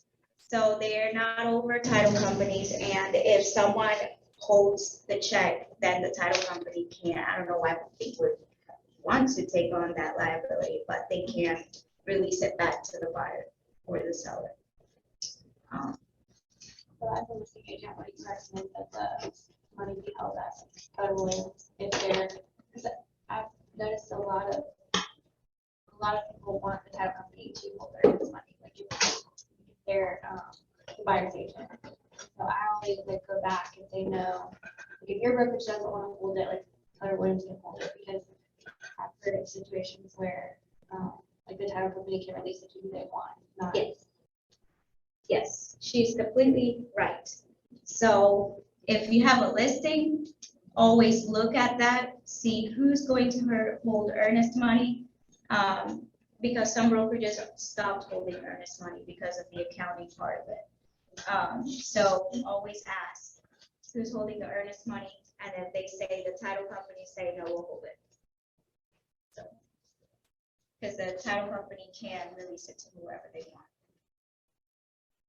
Default and legal remedies. So default by the buyer. So in the event the buyer fails to consummate this executed accepted agreement, the seller shall have the right to elect one of the following remedies, and that's to obtain earnest money as liquidated damages, seek to enforce specific performance of this agreement, and terminate this agreement, and thereafter seek to recover damages against buyer for breach of contracts or other remedies available at law or equity. Default by the seller is in the event the seller fails to consummate this executed agreement, the buyer shall have the right to elect one of the following, and that's to obtain the earnest money as liquidated damages, and then seek to enforce specific performance of this agreement, and then terminate this agreement, and thereafter, and then seek to recover damages against the seller for breach of contract or other remedies. So this is what I was talking about before. If a seller decides last minute they don't want to sell and all of the terms in this agreement have been met, they do have the right to sue. The buyer has the right to sue for specific performance, and they also have the right to sue for any damages that they incurred, moving companies, all of that. Obligation for fees and expenses. The buyer and seller acknowledge that in the event this agreement is canceled or said transaction does not close for any reason, fees or costs paid in advance may be non-refundable. Agents are not to be held liable for any conditions or non-performance of this agreement and have not given any legal or tax advice. You're not an attorney and you're not an accountant.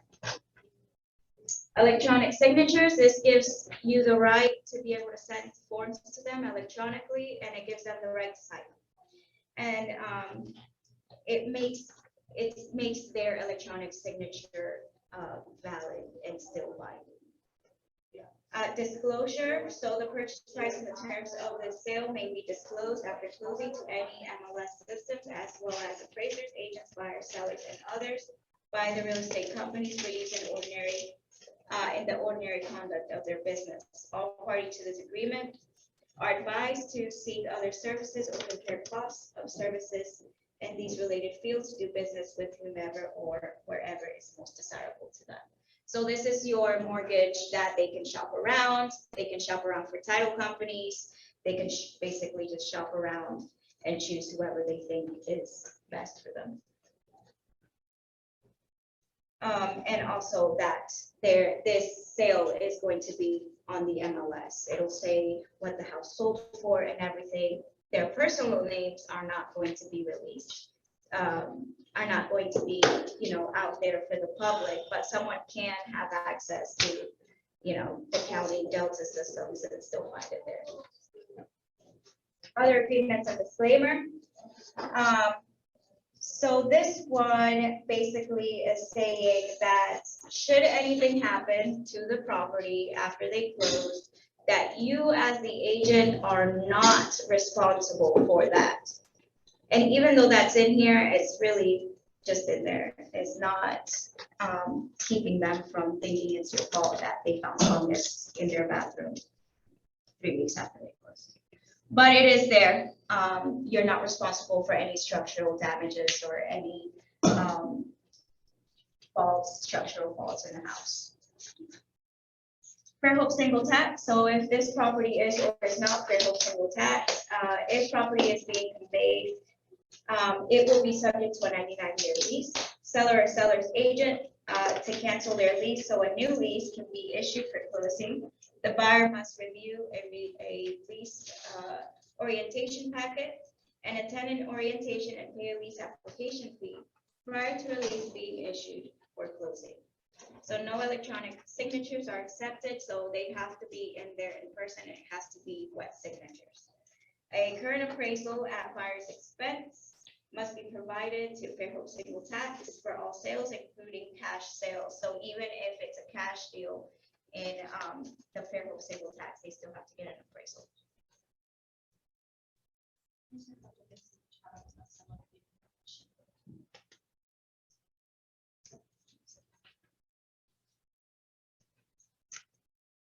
I'm not into that looking at stuff from across. There it is, okay.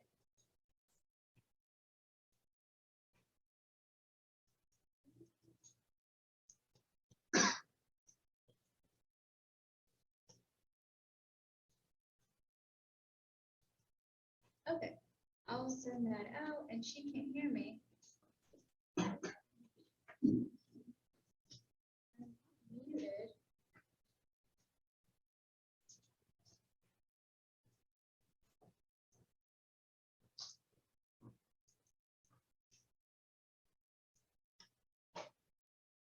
Maybe she just couldn't hear what you said, like what class it was, because she asked another question about inspectors, so it seems like a question or something. I'll return her message. She's talking about the Fairhope single tax Yeah. class.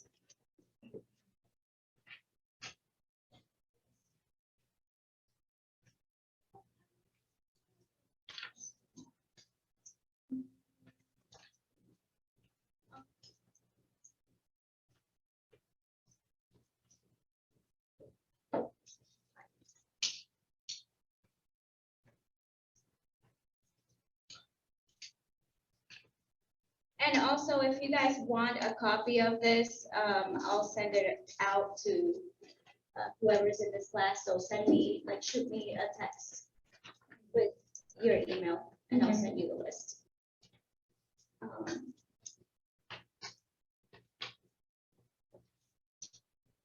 Yeah.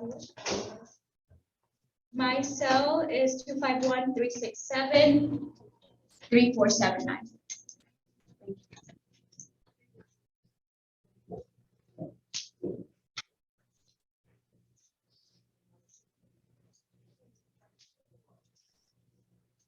And here it provides for you the Fairhope single tax link. So you can actually go to it. Thank you for letting me know about that, because I'm not trained to look at that. I'm so old fashioned.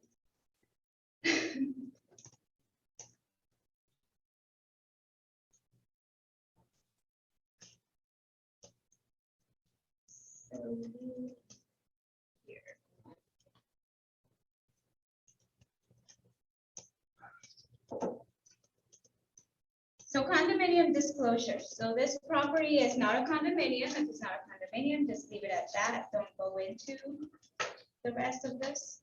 And then if the property is a condominium, seller shall obtain from condominium's HOA and deliver to the buyer within a certain amount of days following the acceptance dates of this agreement to submit to buyer the following information. And that is recorded declarations of condominium and any amendments thereto, bylaws, covenants, restrictions. And you should always ask this, even if it's for a subdivision or even something that doesn't look like, there are some subdivisions with 3-acre lots and 1-acre lots and stuff that don't look like subdivisions. So always ask, is this does it have covenants and restrictions? So just always ask the question. And you can always search for it as well. Minutes from the last 2 annual owners meetings and last 2 board of director meetings. A statement setting forth the amount of the monthly common expense assessment and any unpaid common expense or special assessment currently due and payable from the selling unit owner.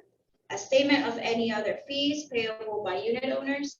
And then the most recent regularly prepared balance sheet and income and expense statement, if any, of the association. So their financials, you want to see, you want to get that for the buyer and hand it over and see if they're okay with it.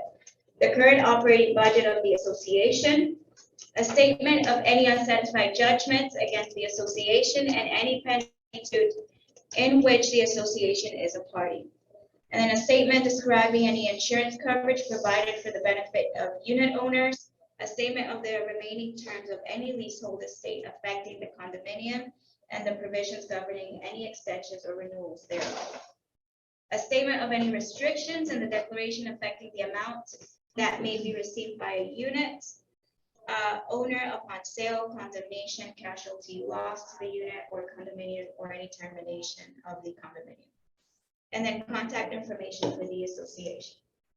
A lot of listing agents will put all of this in their MLS docs as well. So look for it there and then also ask them if there's anything else that they didn't include in this list. The buyer shall have 5 business days from receipt of disclosures to review and approve or notify seller in writing if not satisfactory. Otherwise, this contingency is removed. So just, look through it.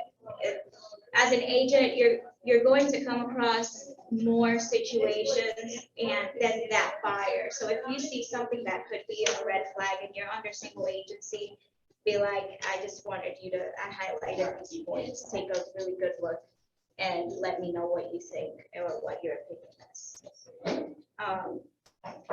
Authorization to provide tiller risk into basically the CD. And the buyer and seller hereby authorize the lender, title company, and or the representative to disclose and provide copies of the closing disclosure and any other settlement statement to the agents involved in the transaction at the time these documents are provided to the buyer and seller. You want to look at that because if anything's going to be wrong, it's going to be your commission. So take a look at it, review it, make sure it's okay. Additional provisions to this agreement are set forth. This is where you list your stuff. I don't like to fill if it's more than 1 sentence, just do an addendum. Like, because you want this to be as clean as possible. Because a clean purchase agreement is going to be less convoluted for the seller and it's going to make your agreement more attractive. So just, if it's a lot of stuff that is not going to fit. Have you guys looked at like a completely filled out additional provisions? It gives me a headache personally. So, so just if it's going to be long, put it on a separate addendum and, space it and do everything concise and clear. So the listing brokerage, this is where you put the, if you're, the listing company, you fill that. And then if you are the selling brokerage, you leave that blank. You just give them spaces to fill it out. And then the selling brokerage, that would be us. And please fill it out. It looks so unprofessional to leave it blank. Like you don't know your license number. Like you can't look it up. You're gonna get paid based on your license number. Put it on the form. Because if not, the title company is gonna call you and it's like, I need it. So go ahead and get it out of the way. And then put your company, I had people put question marks and the license number. So, come on. The buyer's gonna sign it and they're going to initial it. This is the only place they should initial, the bottom of this page. Do not have them, if you think you're going to get a counter, do not have them initial the next 2 pages. Because it can get pretty confusing. Let's say that the seller counters and the buyer already has an initial in that page acknowledging the counter offer. That's basically what they're saying when they initial that page. I acknowledge anything that someone writes in that empty space. Do not let them initial the next 2 pages until there is no more counter offers coming in. They're initial in the pages before that. though, Yes. right? Okay. Yes, they're initially every single page before 11 and 12. So if the seller accepts this offer as written, then the seller is going to fill it out. They're going to click accepted, the date and the time they accepted it, and then they're going to initial the next 2 pages, and it's going to come back to you, and their buyer is going to initial the next 2 pages, and then they're going to initial the first page because they're the last person that touched that agreement. Now, if the seller counters, then it's going to go back to the buyer, and the buyer either accepts it or counters it. So if they counter it, they initial the bottom of that. They still don't initial that second in case another counter comes back. So this is tricky because we've had a situation where all pages, and a lot of people have been trained this way. They initial every single page. If they're initialing every single page, they should strike through the counter areas, so that no one else writes on it. Because what can happen is that the seller can sign it and be like, well, they accepted it, even though there's no signature. And Can you strike that through DocuSign? not through DocuSign. If you strike through it, you have to like print it out, upload it. Yeah. Or you can just write maybe, Sure.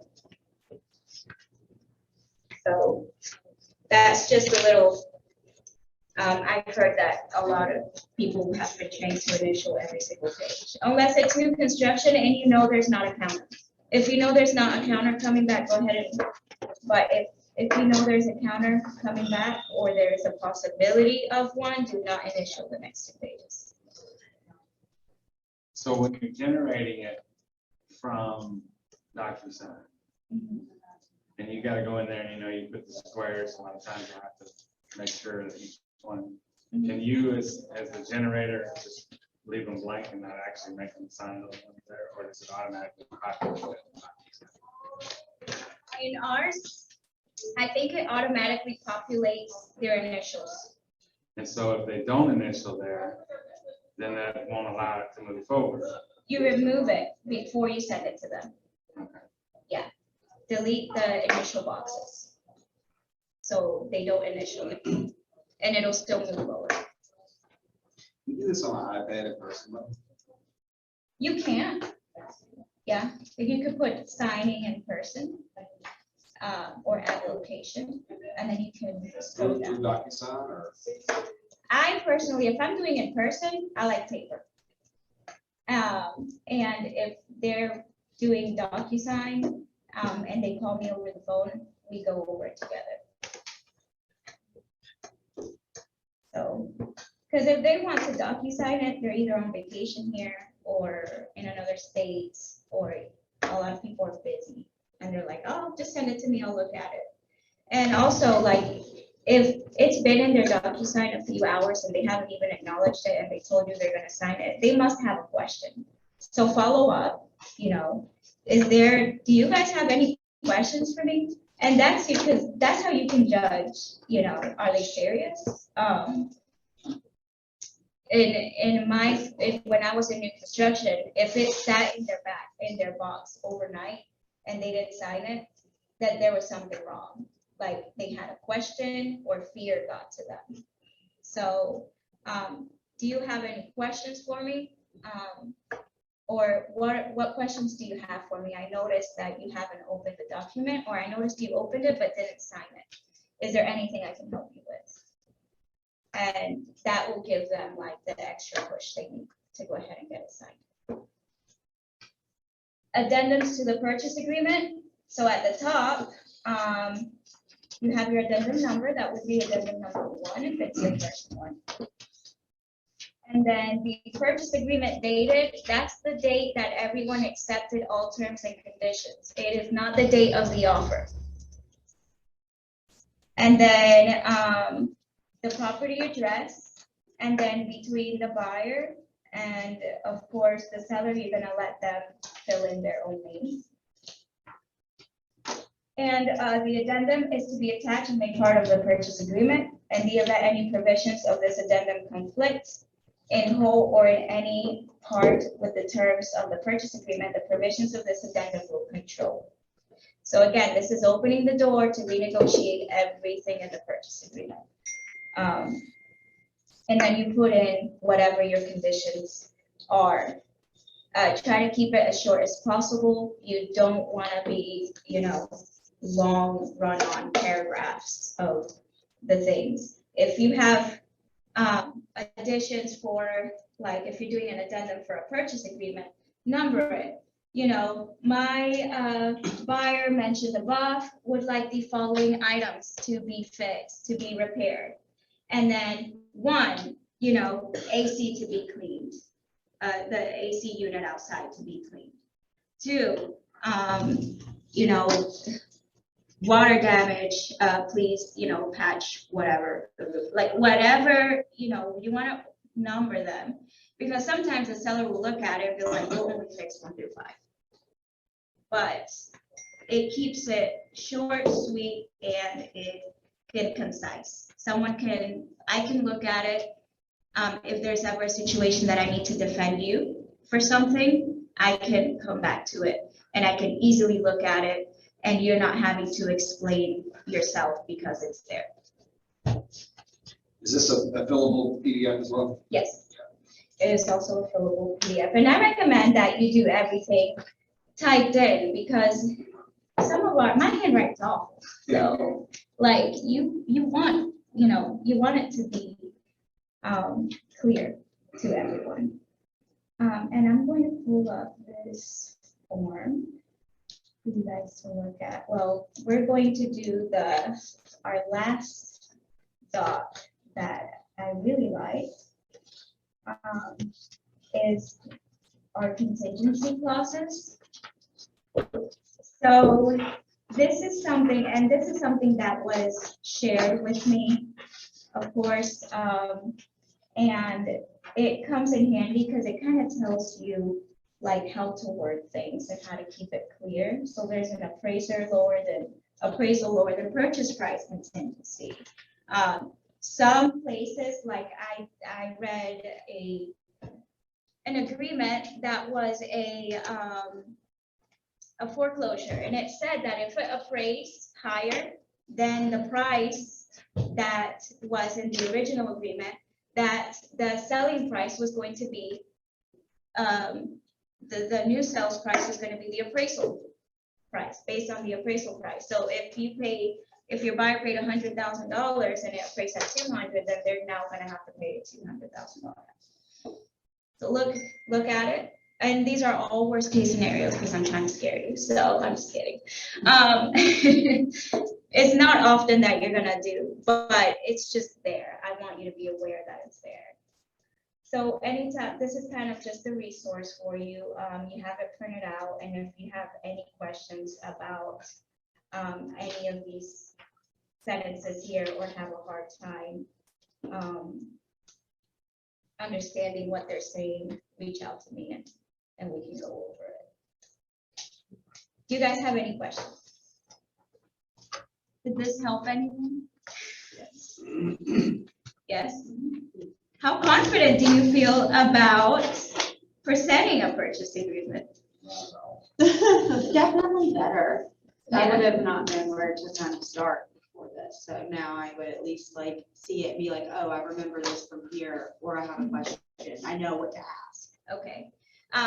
The good thing is about this purchase agreement is that it kind of walks you through your due diligence, and you kind of write down. A good practice that I do is I write down my contingency dates that of expiration, and I put, 10 business days for this and this and this, and then as we satisfy each contingency, I check mark it. And, that way I know what I have coming up next and what I still need to complete. That might be good to like do in a spreadsheet, I think, with, just to, Yeah, I'm sure Command has something that just have it. they have a checklist. Yeah, And you can print it out, write on it, or you can fill it in and be like, this contingency date expires, so they have to get this done before this. Before, we used to have to release each contingency it would automatically release anyway if it expired, but we would have to release them individually. Now it kind of does it for you. So, but what my last broker did that I thought was awesome, and so I would like to do it with you guys, is I know everyone's busy, but if you want to sit down with me, like maybe a week from now or a few days from now, and schedule a time where you present it to me. And that way, because you don't realize how you're going to say something until it's time for you to say it. And then when it comes to presenting it to another person, then you're not tripping over your words. So it's presenting. just role play, which is Yeah. good. Yeah. Yeah, presenting it to yourself is a lot better. Presenting it to yourself is way different than presenting it to other people, The live. Yeah, so that's what I'm here for. So I leave the ball in your court to be, assertive, and that's what I'm here for. So when you're presenting it, you're basically gonna have all the information on the contingencies and everything, have that already filled out, correct? Like on the buyer contingency, that's something that you're probably not gonna have filled out because it's their decision. Okay. So you're gonna be like, would you like You would have that conversation with them prior to filling out the purchase agreement? you could, are you gonna want, like, they finally call you and they're like, hey, I want to make an offer.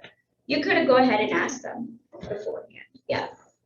So would you do this like over the phone or like in person? I've done it both. Okay. I've done it driving down the street, like, once you get to know I'll be like, tell me what part you're in, and I'm like, okay, that one's about, but in the meantime, if a person isn't computer savvy, they're gonna want to do it in person with you. Especially older people, they're like, oh, I don't have an internet, I don't know how to do I that. don't have an email address. I don't have an email. What's an email?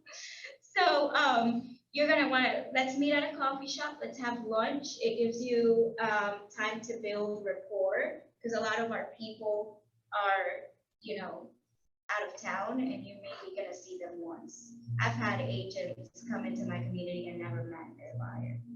So, have lunch with them and be like, all right, here's the purchase agreement, because if anything goes wrong and you have that rapport, they trust you. So you can present it in person, print everything out, have that checklist. We have the command checklist. So you can print out your command checklist, make sure you have all your documents before and ready to go. Your street address, your legal description, all of that you should have before you even write the contract. Because that's part of the due diligence before. I think that Doug told Aspen, because he is an attorney, and a lot of time people get nervous with the legal language, that he's gonna offer and give a class on it, because he can explain things. You did great, but for people get all nervous with the here tos and the there-ins, and Yeah. he can simplify it and say, look, this is what it means. Yeah, so when I talk to people and I present the purchase agreement, I don't read it line by line. I paraphrase it, like I did with the earnest money. Just know you can lose your earnest money if you don't go through with the sale. If you cancel the agreement or for any reason, you are going to have the possibility of losing your earnest money. You should have recatted them before. So your recat part should be really easy because you should have recatted them a long time ago. And then your property and purchase price, this is the time that you get really excited. So this is your new property address, start remembering it. And then the terms of the purchase agreement, that's when you say, let me know what your mortgage is, And this you can have pre-filled out. They should have already provided you with a pre-qualification before you even showed them property. And then the appraisal, subject to an appraisal. Would you like an appraisal even though you're crashed? That's all it is. The buyer and seller closing costs, buyer and seller have closing costs. Here's your net sheet, present the net sheet.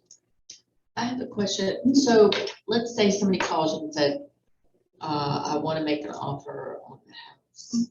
And you say, great, let's meet for coffee. And you're going to meet with them. You would probably have it written up, when you meet with them, just in case they wanted to go ahead and sign and make an offer. Now, what if they say, how much should we offer? And they want you to do that. Then you would say, would you like me to be your single agent? There's two ways I can go about this. I can either be your single agent and I can give you advice on how much you should offer. But we're also going to go over comps together so that you feel comfortable. Then the second way is if you're a transaction broker, they're like, well, I can't tell you how much to offer, but here are some comps. And you can pull up the pictures for them and have them go through it and say, how much do you feel comfortable offering for this property? So the comps show, and I would list it for this much if it was me. Because you're a transaction broker, you can't give them that less. Let's say that you are the listing agent and you are representing someone who is related to you, you disclosed to them. Where does that go on the purchase agreement? Other provisions. Put it in the other provisions of, real estate agent related to the seller.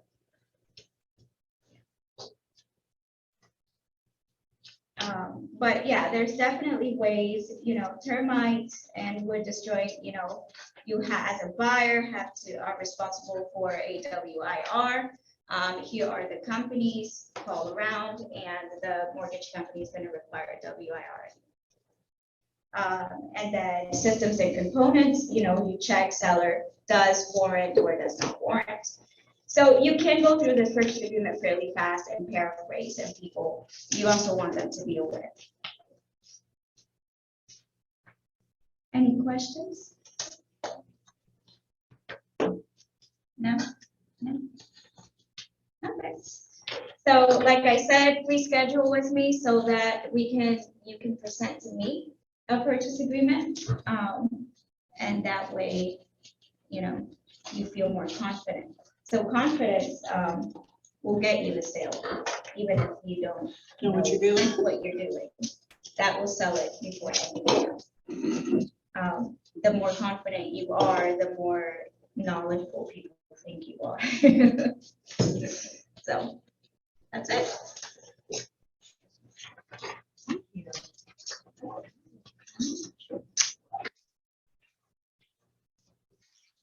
Oh, hold on. I have a t-shirt to give away. I completely forgot. What's a good question to ask?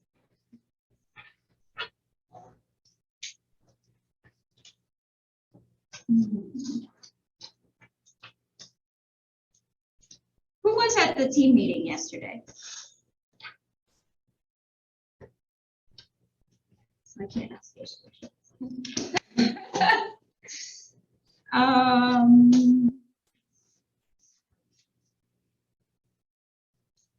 Should you recommend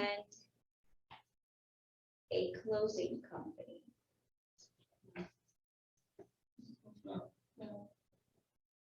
Yes. You should give them a list. Yes. Well, I had 3 answers, so now I gotta start over. Let me see. Okay, as a Keller Williams agent, would you allow your buyer or seller to submit, to have their earnest money at a title company? No.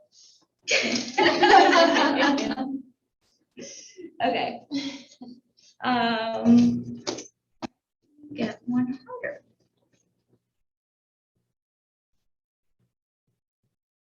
Let me have it in front of me because I want to see what.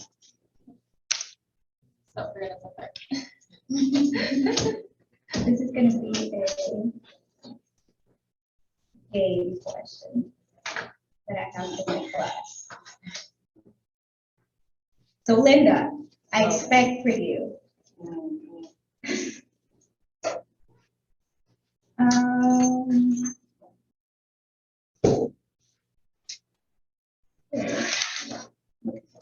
Should we have little buzzers? Huh? Should we have little buzzers? I actually do have a buzzer. All right.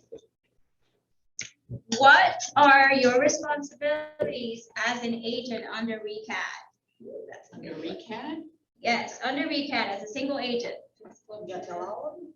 You gotta Obey. name all of them. Obey. You have fiduciary responsibilities. There are 5 of them. And that would be the principal instead of a customer. So 5 of them would be confidentiality, accounting, due diligence, honesty and responsibility, and disclosure. Yeah, honesty, integrity, accounting, disclosure.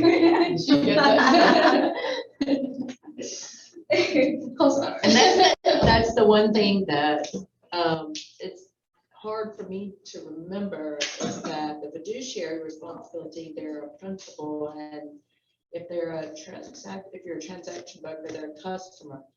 Yes, they're Oh, your yeah, I remember clients. that. I remember that one. Yes. Yeah, so if you're a transaction broker, don't call someone your client, because then what kind of agency would you walk into? Implied agency. So that's the thing. So call them your customer.